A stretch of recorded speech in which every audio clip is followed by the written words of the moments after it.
In this video, we will get familiar with user interface for Anstrex Pop Ads spy tool. The user interface is divided into 3 distinct areas.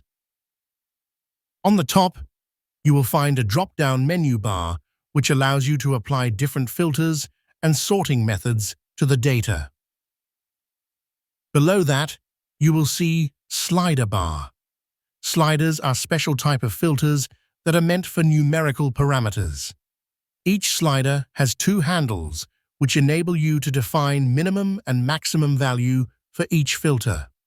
Below the slider bar, you will see a filter bar which shows all the currently applied filters.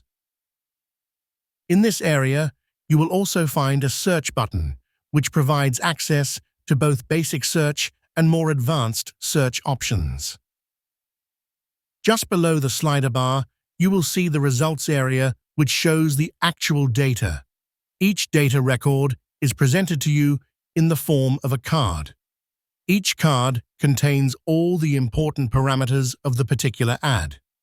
For example, a typical card contains all the important parameters pertaining to a particular creative, such as date on which the creative was first seen, date on which the creative was last seen, landing page screenshot of the pop ad, other numerical parameters associated with creative, namely ad strength and ad gravity, name of the ad network, targeted devices, and targeted countries.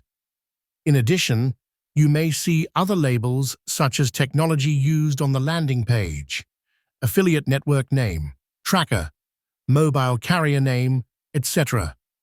You can identify each parameter by hovering your mouse over that parameter.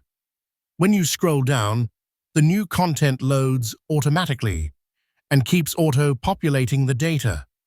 To maximize the use of available real estate on the page, the entire top menu bar vanishes while you are scrolling down.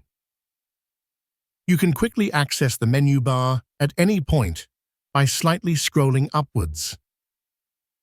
In addition to the aforementioned 4 areas, you can access your user profile, subscription status, payment methods, and invoices, and other supplementary services such as alerts and favorites by clicking on the drop-down menu at the top right corner. On the left side, you will see a button to change the theme of the app from bright mode to dark mode and vice versa. The progress icon next to it shows the overall progress on various video tutorials. Clicking on the icon opens a pop-up window showing various available video tutorials. Lastly, on the bottom right-hand corner, you will find access to our live support system, where you will be able to chat with one of our support staff person when available, or submit a support ticket. With that, I conclude this introductory tutorial. See you again in another video. Cheers!